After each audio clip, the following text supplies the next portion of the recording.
it's time to sit back and relax with your favorite drink. And listen.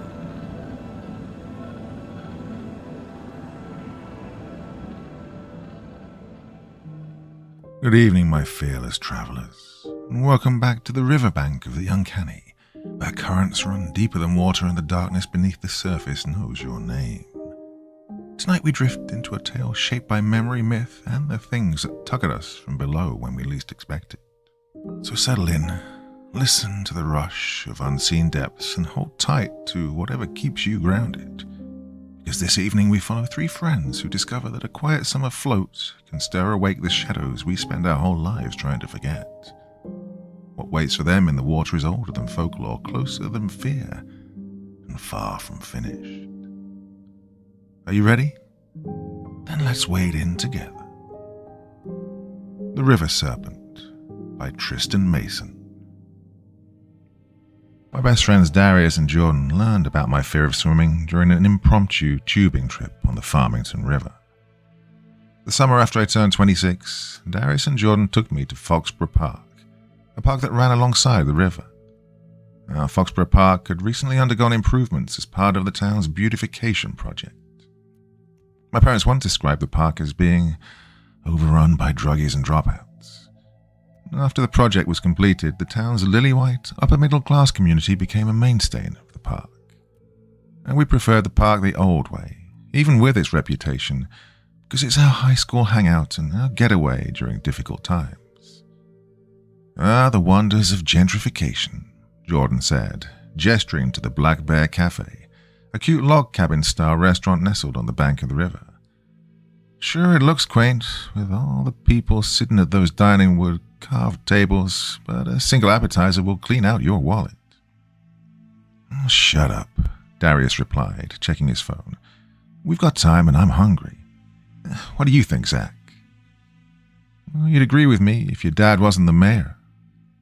Darius rolled his eyes. Yeah, sure, whatever works.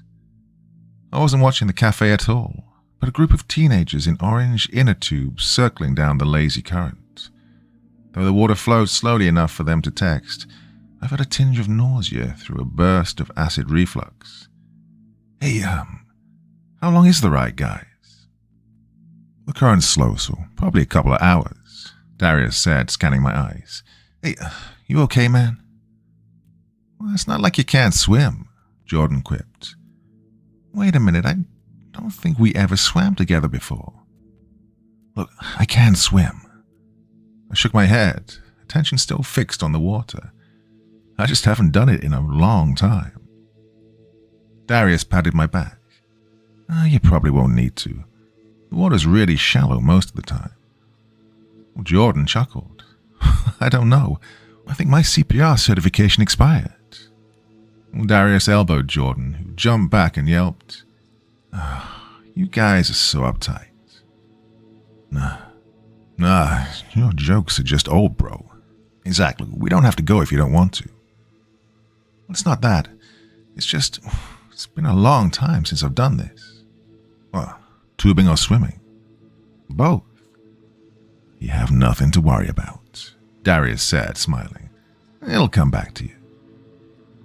Well, I nodded as we walked toward the cafe. He didn't realize how right he was.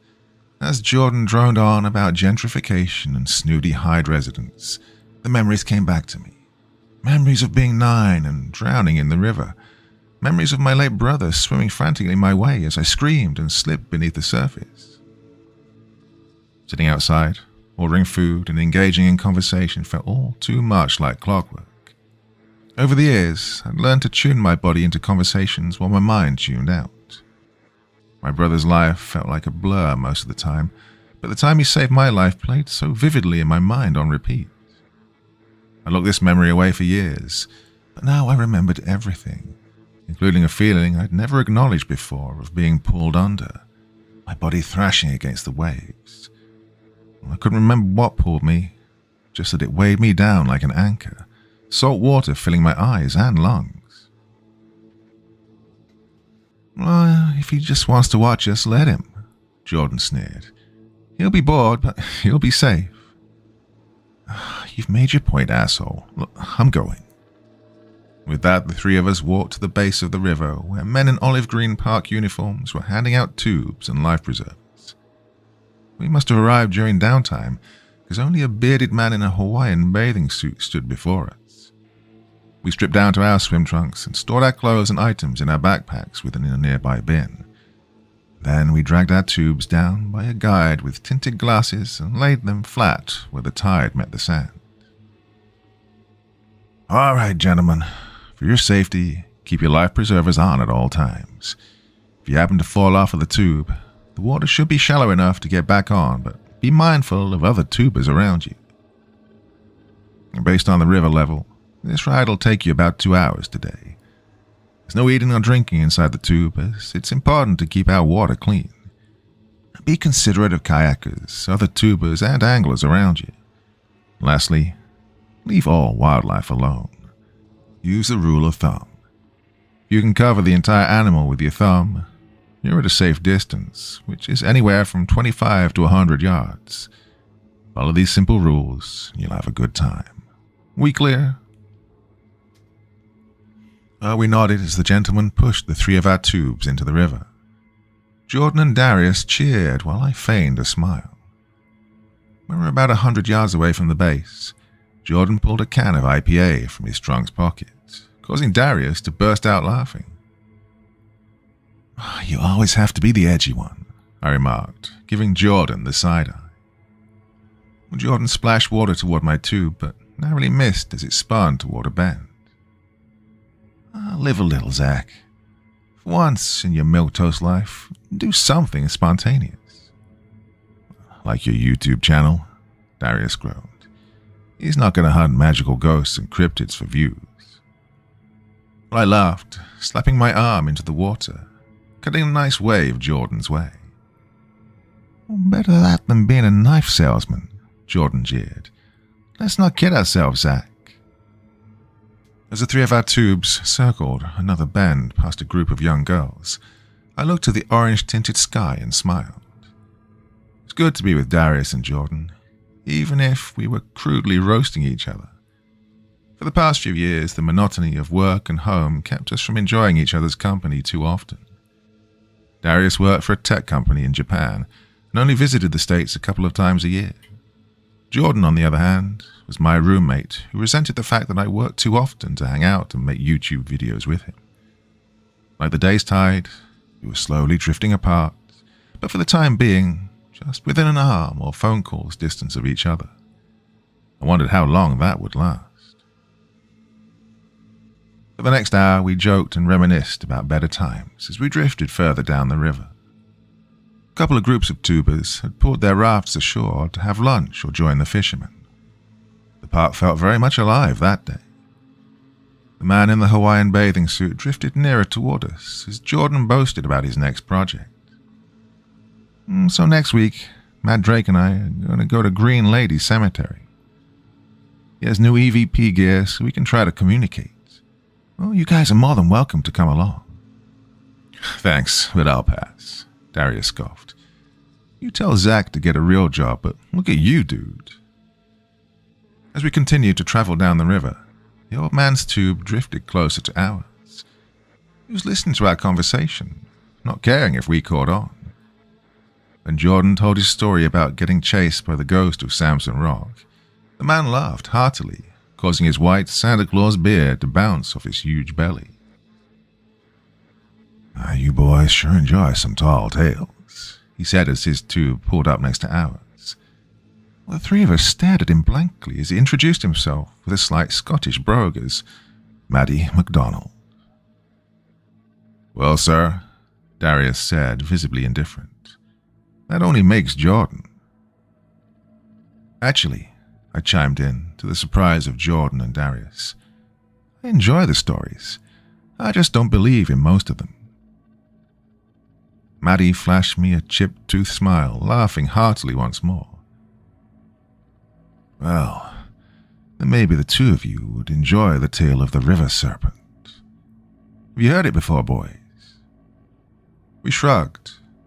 Jordan started and then stopped mid-sentence, admitting he surprisingly hadn't heard that one before. Jordan was so inundated with folklore, cryptozoology stories, and hearing his own stories that we were equally thrown off by his loss for words. Well, I'm not surprised. People don't tell serpent stories around these parts anymore, but when I was little, it was all anyone talked about. When I was a wee yin and my family was fresh off the boat, my mother forbade me from playing by the river. She heard stories of boys being pulled under. The boys that lived to tell about it described a sensation of sliminess and sharp scales. The stories of a river serpent spread like wildfire. "It's true," Jordan exclaimed, pulling up an article on his phone. "It's true. I have access to the New York Times archives. I found an article from 1886 about a 100-foot sea serpent that was spotted all the way up the Connecticut River in Cromwell." "Well, so that must make it true," Darius said coldly. "Second-hand account from the 1800s, before much of modern science's discoveries, and you just believe it like that. Figures. Also, we're on the Farmington River, not the... It's a tributary, you silly skeptic, which means it flows into..." "I know what it means, Jordan. Still doesn't mean you have any proof. Mr. McDonald, have you ever experienced anything?" As soon as the jolly man laughed again, Darius seemed to instantly regret his question, while I quietly grew more curious. At a young age, my late grandfather, a Navy veteran of the Second World War, told Arnold and me tall tales about a giant squid and a shark as big as the megalodon. Even though I never believed my grandfather, I found comfort in some of these stories. "Well, of course, my boys. When I was a lad, I went fishing all the time. I caught mostly trout in those days. But I remember one night, something heavy took my rod and pulled me under. It was the most violent force I ever felt. Had I not let go of the rod, I would have been like all those other boys. Well, I haven't been fishing around these parts since. My poor Macman, or what you call grandson, he died looking for it." "Whoa," Jordan said, jaw agape. "Oh," Darius murmured. "I'm sorry for your loss.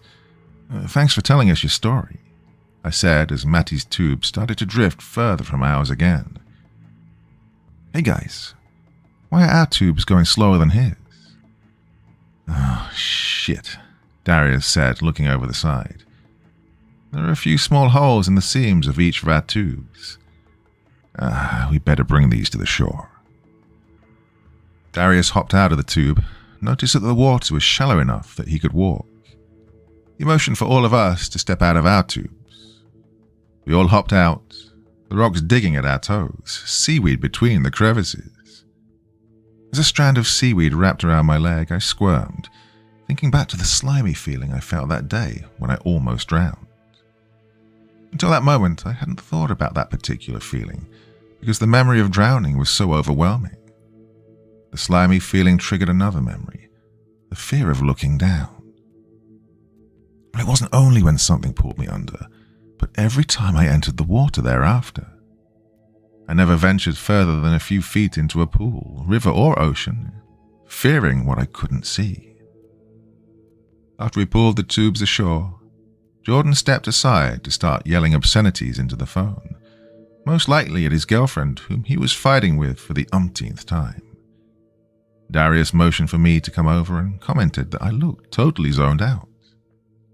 "Zach, you okay, man?" "Yeah," I said instinctively, not looking back at him. The wet sand beneath my toes reminded me of the first feeling I recalled when I woke up gasping with my grandfather looming over me, his meaty fingers locked over my chest. A small crowd gathered around us, their faces drifting in and out of focus. For years that moment had been a blur, a frightening, overwhelming blur that stayed in my mind's black box of repressed childhood memories. "Well, I call bullshit on that." "Yeah," I replied, awkwardly laughing. I looked toward Jordan, who was dragging the deflating tubes up the hill toward a park worker. When he was out of earshot, I said, "Hey, I almost drowned here when I was a kid." "Drowned?" "Yeah, I'd fallen out of my tube. I could swim, but something like a rip current pulled me under. I thought rip currents only happened near the sea. Yeah, that's the thing. It makes no sense, but I don't know how else to explain it. Darius put an arm around my shoulder and stood with me for a moment. And I'm so sorry that happened to you, Zach. I can't imagine what it felt like. No wonder you were all quiet today. Yeah. I hear Jordan raising his voice. I'm going to go check it out and hopefully stop him before he gets thrown out of the park. You good here? I will be. Thanks for doing that. I really don't want to talk to him right now. Well, someone has to. After Arnold and my grandfather rescued me, I didn't think much about what happened to me or how it affected me emotionally. At that age, my life moved on normally and was filled with too many school days, birthday parties, and karate practices for me to care about the past. When my brother died unexpectedly a year later, I felt like I was drowning all over again. I was racked with guilt for not being able to save my brother the way he'd saved me. On my most miserable days, I even thought about going back in the river and waiting for an unexplainable force to pull me under again. Part 2. As I walked further down the bank, I struggled to find the exact drowning spot or anything that remotely resembled it. Maybe the current was too high. Maybe the shadows blanketing the river made it too difficult to see. Either way, I lacked the focus to continue and sat down by a large boulder. My head throbbed. For some strange reason, my jaw was throbbing too. When I looked up, the sky morphed into a dreary mix of purple and black. When I looked back for the direction I'd come, I saw nothing more than boulders varying in size. How I'd walked so far, I wasn't sure. Well, I attempted to call out in the direction of the guys, only to find my voice faint and hoarse. I rubbed my hand over my throat and tried to clear any saliva trapped inside. No saliva lingered. I attempted once more, only to find my voice fainter, hoarser. Upon instinct, I darted toward the water and splashed a fistful into my throat. I spoke first softly, and then increasingly louder. What the hell? What the hell? What the hell?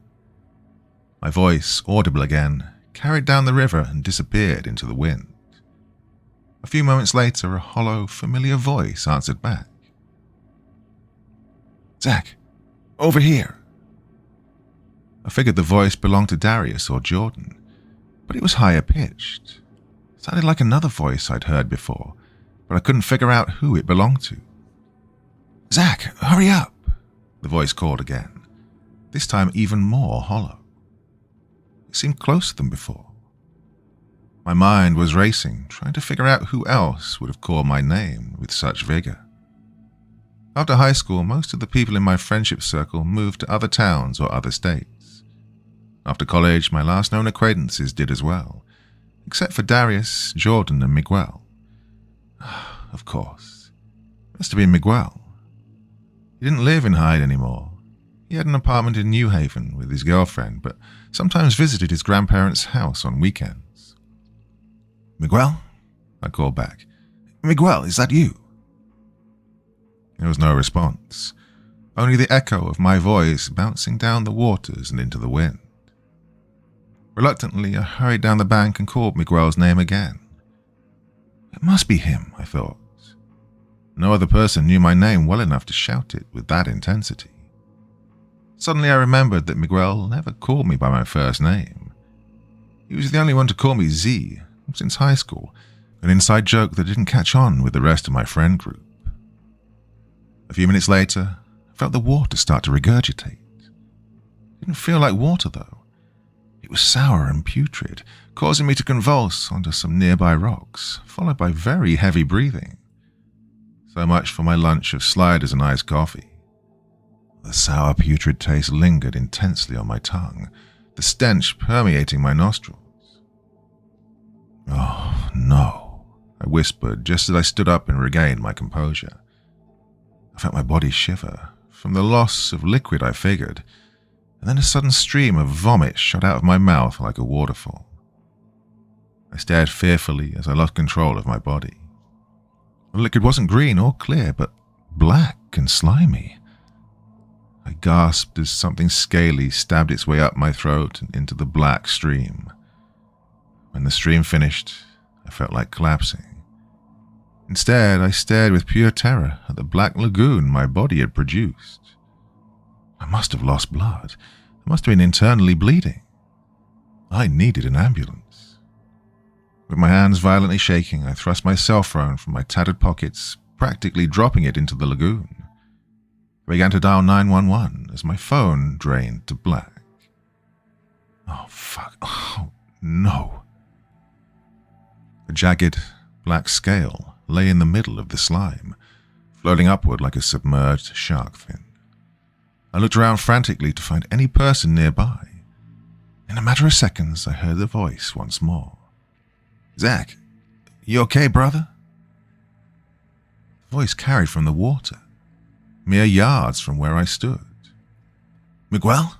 I called. I looked up from my pile of misery to see a figure floating in the middle of the water, eclipsed by shadows.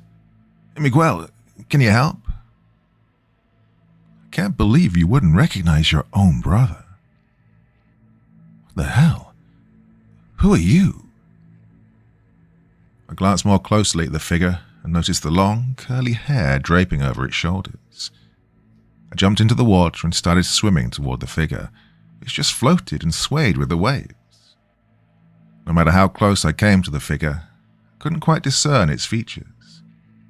I stopped 4 feet from the figure and began to tread water, my body still weak, my throat still throbbing. Something prevented me from swimming closer. "Who the hell are you?" I shouted between labored breaths. "You're not my brother." "I saved you. Why couldn't you save me?" the figure said menacingly. "You're not my freaking brother," I shouted again, clasping my throat from the pain. "What kind of sick joke is this?" "I saved you. Why couldn't you save me?"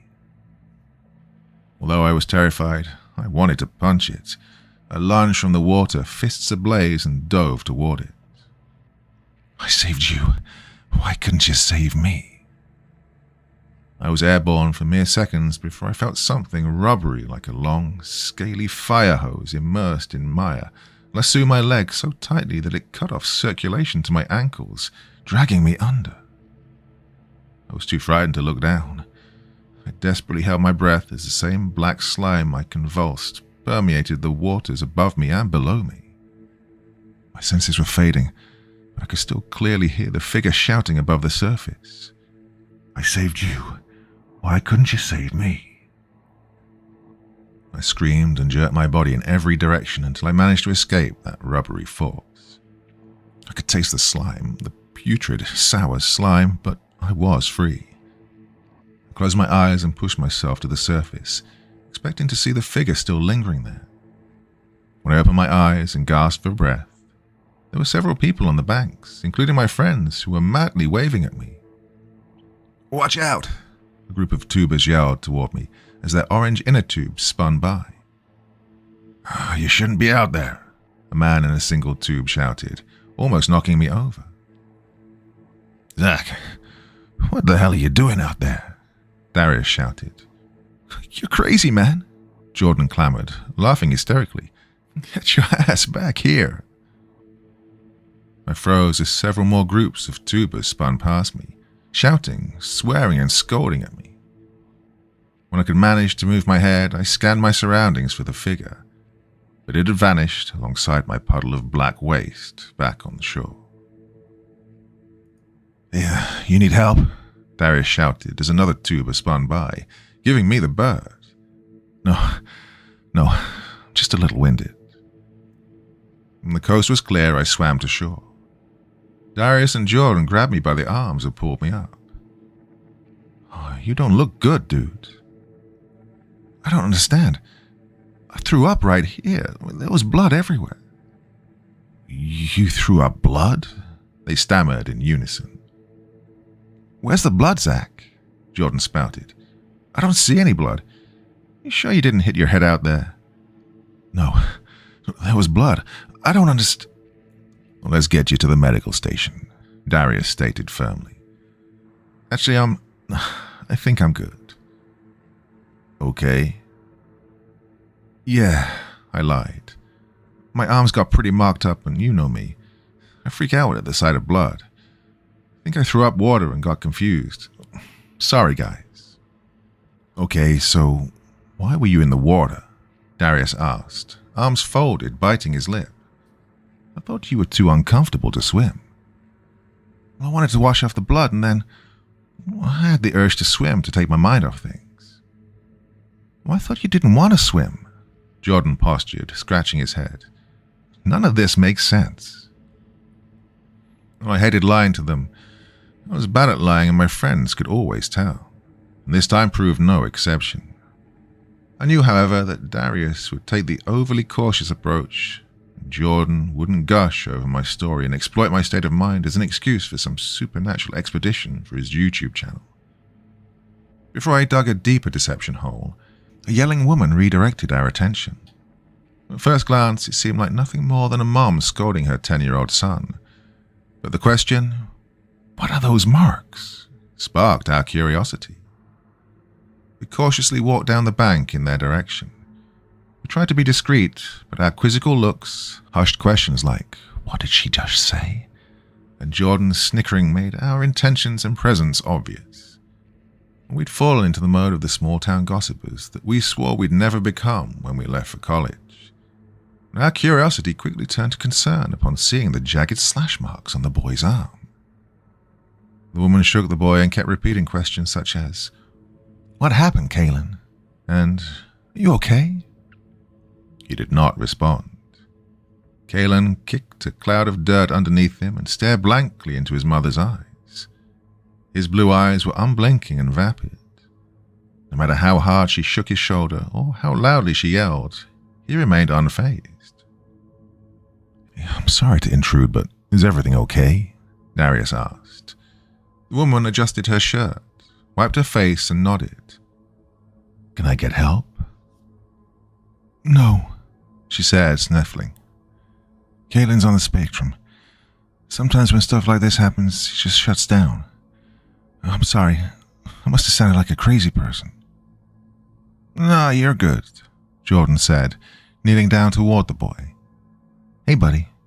Those are some gnarly marks there. Did you get those swimming?" The boy responded. He was staring in our direction now with the same vapid expression. "Kalen loves swimming," his mother said. "He's a very good swimmer, but I'll tell him not to go too far. I should have kept my eye on him, but he hates what I'm watching." "Where did you get those?" the boy whispered. It took a few moments for me to realize that the boy was speaking to me. His eyes were wide now and almost fearful. Kalen stared intensely at my leg, which I hadn't realized until that moment shared the same set of slash marks, and I grimaced. "Where did you get those?" "I got beat up swimming." "I hate it when people lie," the boy replied, raising his voice. He was still staring at my marks. I was taken aback at Kalen's alarmingly accurate perception. "It got you, too." "What?" I stammered. "What did you say?" "I hate it when people lie," the boy repeated, this time shouting at the top of his lungs. Sky blue eyes locked deeply onto mine. Jordan and Darius exchanged worried glances. Kalen's mom reached to grab his arm, but he smacked it. "It got you too. He'll get everyone." "Oh, I'm so sorry. He's never like this. Let's go home, honey." Before any of us could ask Kalen what he meant, his mother grabbed him by the arm, dragging him forcefully away. His face turned many different shades of red. As Kalen's mum pulled him down the bank, he screamed, "It got you too. He'll get everyone. It got you too." "Well, that was terrifying," Jordan said after a long time. "Maybe you should tell us what the hell's going on," Darius remarked, glaring uneasily at the boy until he was out of sight. Let's start with how you got those marks and save us the lies. You wouldn't believe me. I mean, Jordan will, but I don't even believe it myself. You saw the serpent again. His tone was a predictable mixture of concern and excitement. Did it get you? All I know is that something got me when I was swimming. It wrapped around me. I don't know what it was. It felt like the same thing that grabbed me when I was a kid. I didn't even dare tell them about the figure, as I didn't even know how to describe it or if it was real. Maybe I'd hallucinated the whole thing. But why could I see its menacing shape so vividly in my mind? Why could I still hear that voice that sounded like an otherworldly version of my brother's? Don't start that shit again. Zach, do you think it was an eel? Come on, bro. Zach doesn't think it was an eel. That's just stupid. Not as stupid as your serpent idea. American eels live in rivers, and I read somewhere that the largest one's 7 feet. Yeah, a 7-foot eel just pulled him under the water. Eels don't do that. You heard what Maddie said. This is classic serpent behavior. Oh, Maddie's a kook, and you're exhibiting pure kook behavior. Shut up. Stop arguing. You're not helping. I groaned as I walked back toward the river. The sky started to darken again as a low wave died upon the shore, dampening our shoes. Look, I don't know what I saw. I don't know what got me. What that boy said scared the shit out of me, and I want to go home. Look, there's got to be a rational explanation. Darius, nothing about this day is rational. Oh God, Jordan, why are you getting into the water? Jordan? Hey, you guys didn't hear that? Some girl's calling my name. What the hell? Who is that?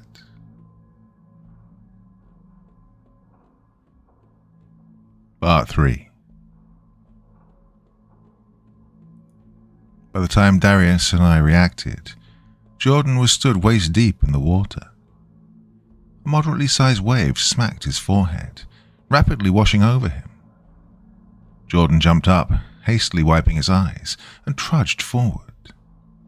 Rain started to cascade down from the velvety black skies. We called for Jordan to come back, but he continued to wade toward the drop-off, his eyes fixed intently on something in the distance. Sarah? Is that you?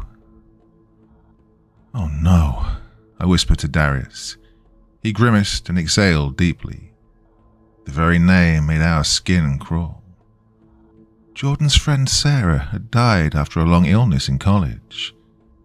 Was he hallucinating like me? Then again, had I hallucinated it all? What I saw felt so real. Yeah. Should we get him? I don't even know.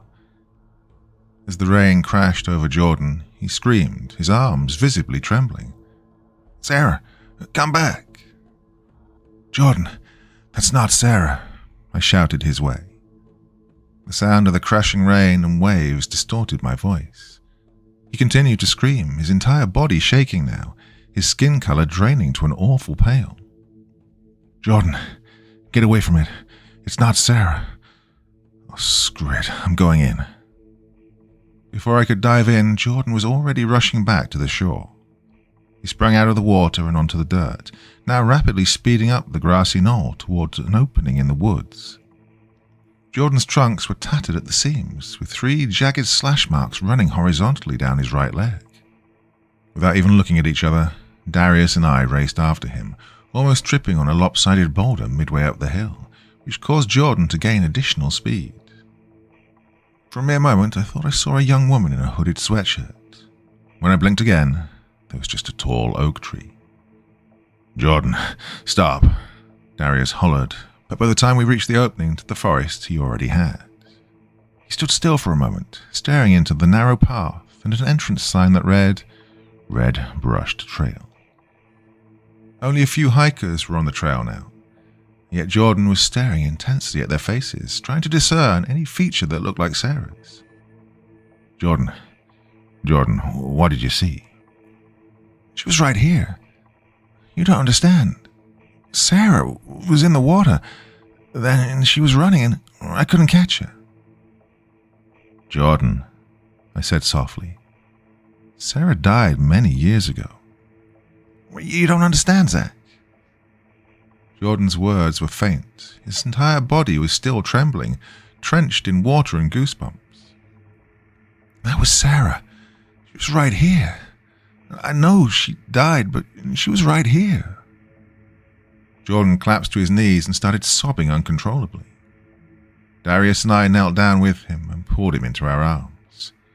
We didn't know what else to do. Through all his faults, gullibility, and impulsivity, Jordan was still our best friend, and we'd never seen him cry this way, not even when Sarah died. It was around this time that Jordan had thrown himself into his supernatural YouTube channel, the channel they'd started together. Well, the channel became his escape and his mission to honor her. I feared what would happen to Jordan if the supernatural ever threatened the world of his. Darius and I didn't bother to question what Jordan saw. Once we helped him get under control, he expressed his desire to walk back to the parking lot.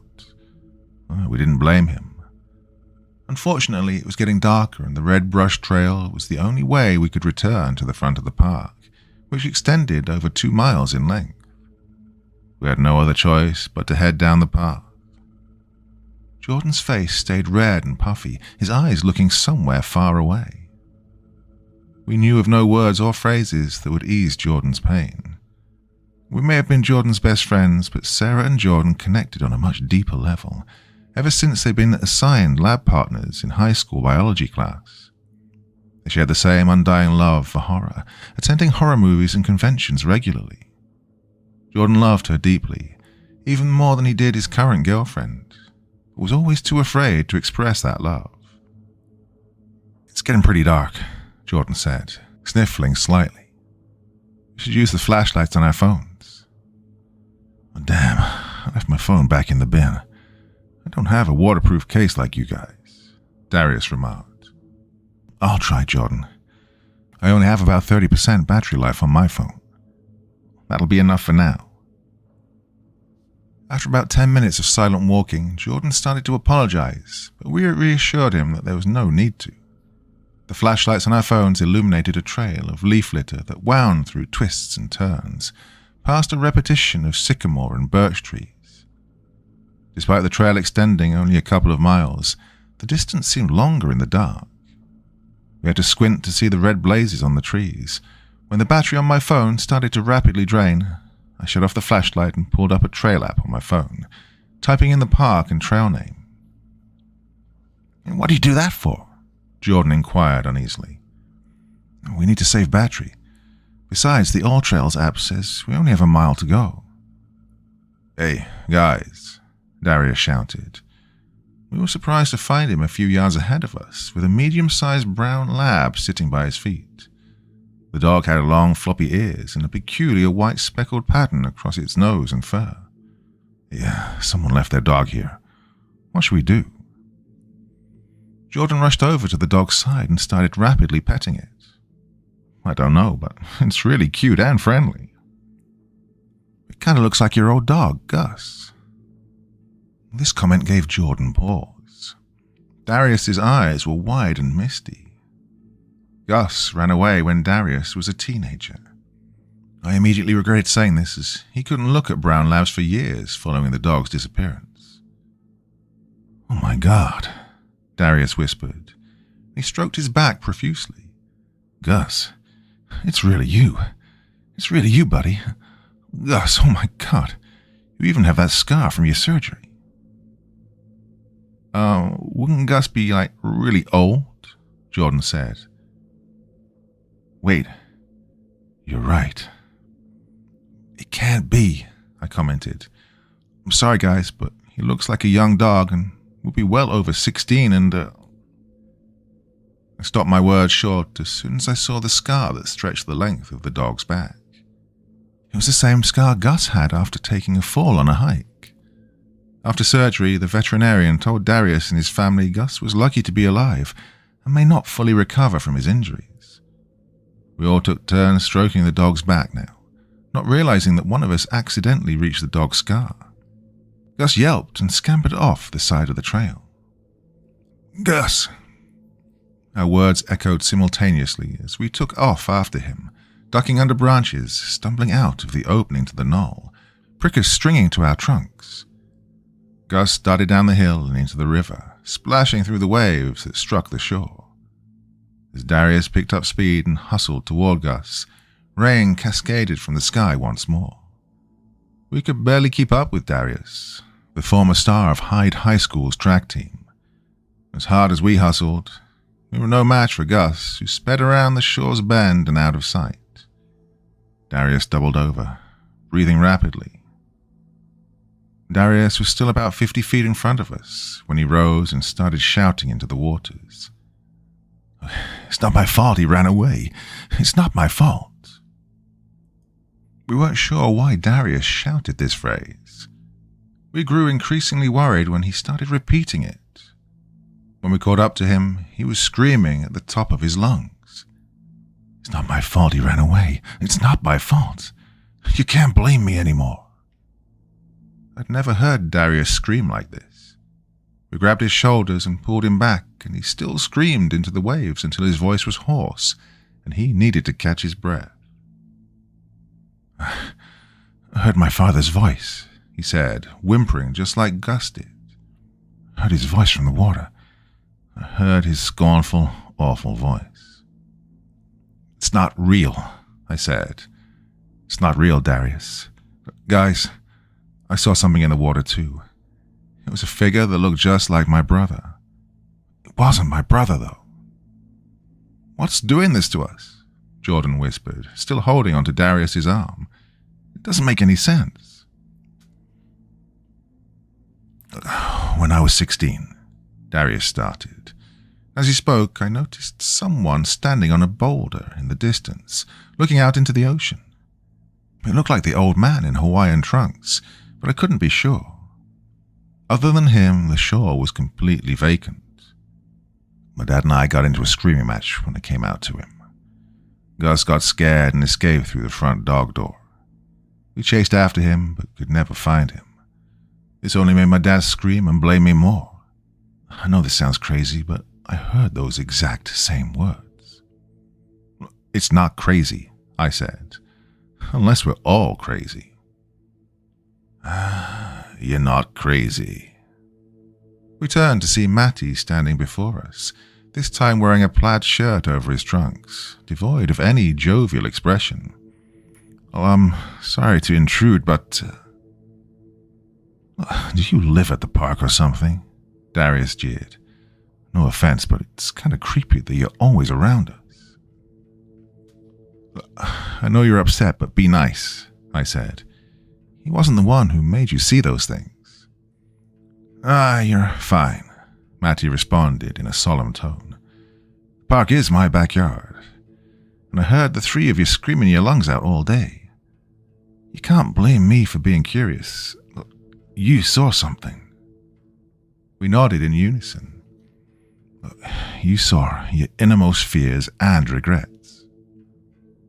It took a moment to process this sentence, but we nodded again. "We saw visions, Maddie," I said. "We saw them in the water. My brother, John's deceased friend, and Darius's dog that ran away years ago. What the hell is happening?" He sighed. "You don't have to see the serpent to be affected by it. It makes you see your innermost fears and regrets deep within the water. It lures you that way." "I felt something pull me under when I was 9, and today, right after I saw a figure that looked like Arnold. I knew it wasn't my brother, but it got me anyway."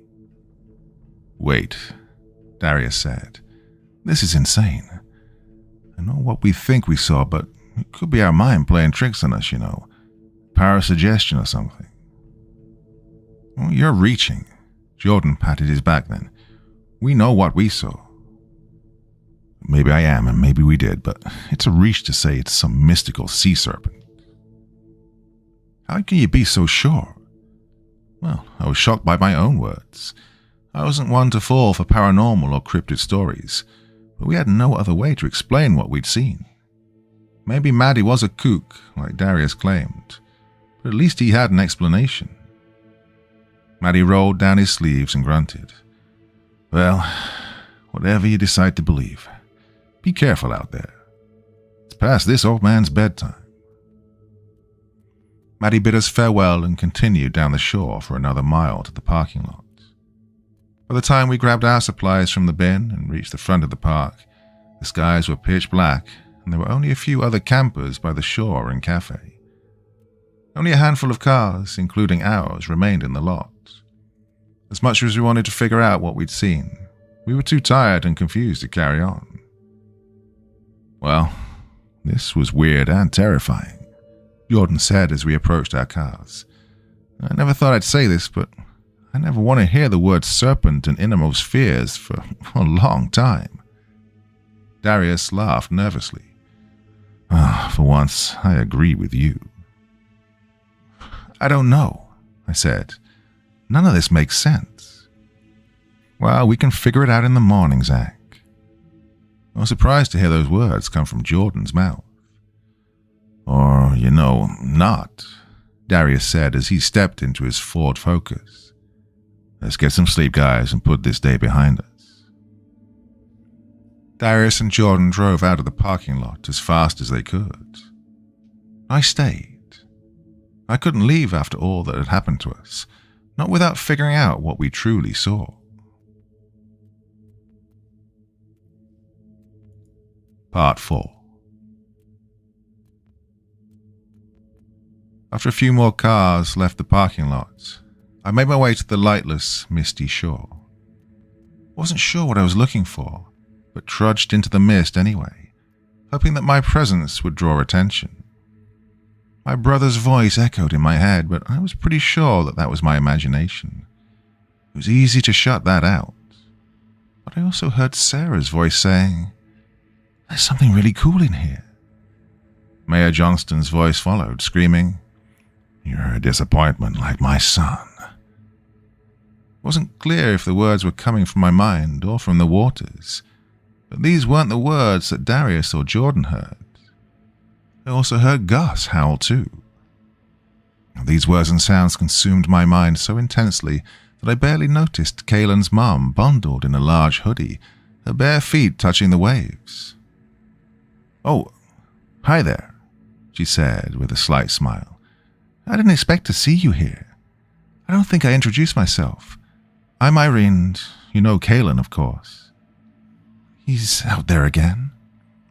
"Yeah. I'm not a bad mother, I swear. He goes night swimming with his grandfather sometimes." "Oh, not at all." I slightly smiled, too, as I spotted Kaylin breaking into a crawl stroke above the waves. "Wow, he's really good. How long's he been out there?" "Oh, too long. Kaylin, it's time to come back." "Kaylin, I can't see him anymore, can you?" "Shit, should I get him?" "I'm not a strong swimmer. If you could go out there and just tell him to come back, that'd be great." Well, I stripped my shirt and dove into the water, remembering what it had been like to swim in the river so many years ago. I was a strong swimmer like Kaylin at 9, but too fearful to swim at night. As I thrashed against the wave, I could barely see or hear anything. The deeper I swam, the worse my vision became. When I pulled myself above the water, I started to panic. I no longer saw the shore above the crashing waves, only the blood-red moon eclipsing the sky. "Kaylin! Kaylin, where are you?" "It's really nice out here tonight. Come a little further, Zach," a female voice called to my left. "You can't save him, Zach. You couldn't even save me," a more distorted voice called to my left. "Bring me my goddamn dog back. Should have been my son," an even more distorted voice snarled. I couldn't tell where that voice came from. The voice was more menacing and echoed even deeper into the waves. When the voices ceased, something snarled from beneath the water, followed by high-pitched, muffled screams. I forced myself down under. My eyes didn't adjust to the darkness, but there was just enough light to see black sludge permeating the water above and below me. The sludge stung my eyes. I closed them and forced myself further below. The high-pitched scream grew more audible now. My eyes opened in front of Kalen, who slipped in and out of consciousness as the sludge permeated his body. I couldn't see beneath the sludge, but I reached out to grab Kalen from the rubbery and scaly entity constricting his body. Surprisingly, his body slipped from the entity, and I pulled him above the surface. He opened his eyes, and we both were coughing profusely. Kalen forced himself out of my arms and hiccuped a mouthful of water. "Hey, are you okay, Kalen?" "You shouldn't have done that," Kalen yelled, and his eyes morphed from blue to a darker shade. "You were drowning.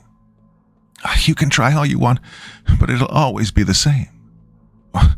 "What do you mean?" "We have to get back."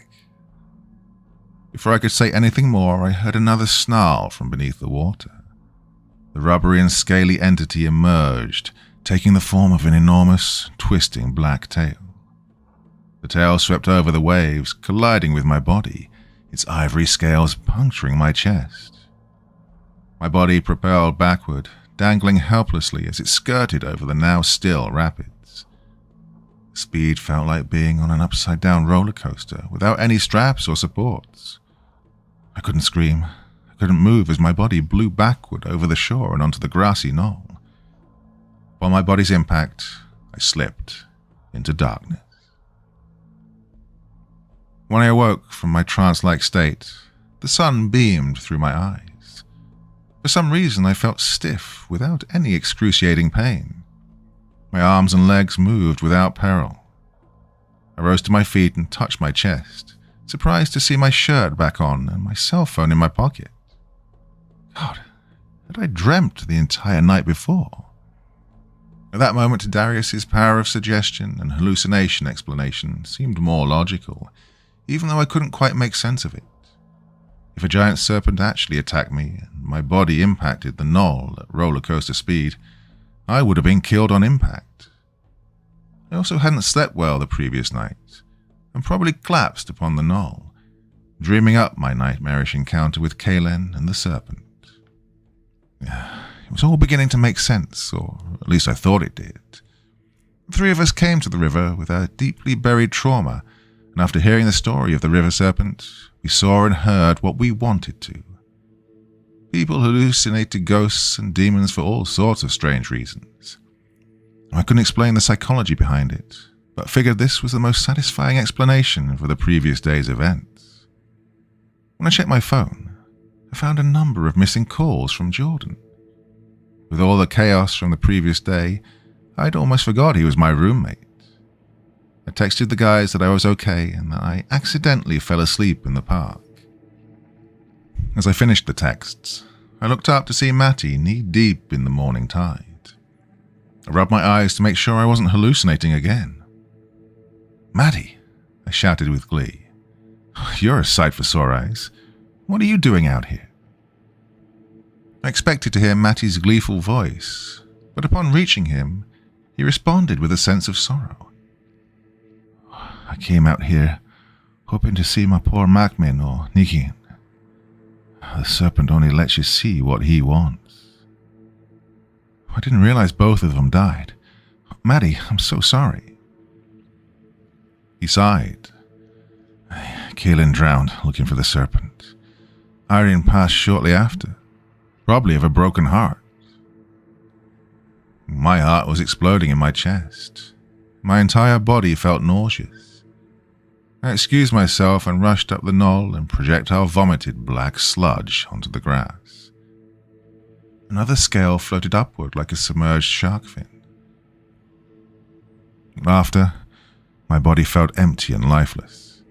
I blinked, and there was nothing there but tall grass, and in the distance, the sound of the cruel morning waves.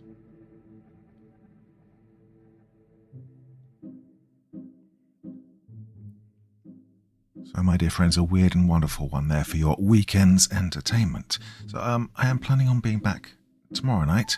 I was playing on something last night, but I don't know. Life just happens. Anyway, bloody freezing here, into the minuses all of a sudden, after a crazy balmy couple of very hot weeks at the start of November here in the Netherlands. But, the winter is really kicking in here now.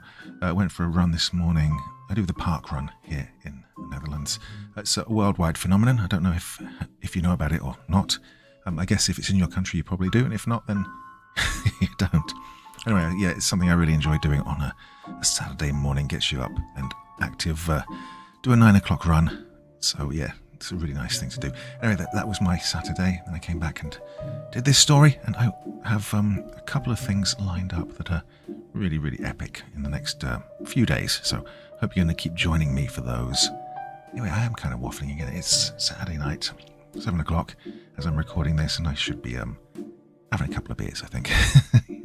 So that's it for this evening. See you again very soon, my dear friends. Thanks, as always, for listening, and sweet dreams.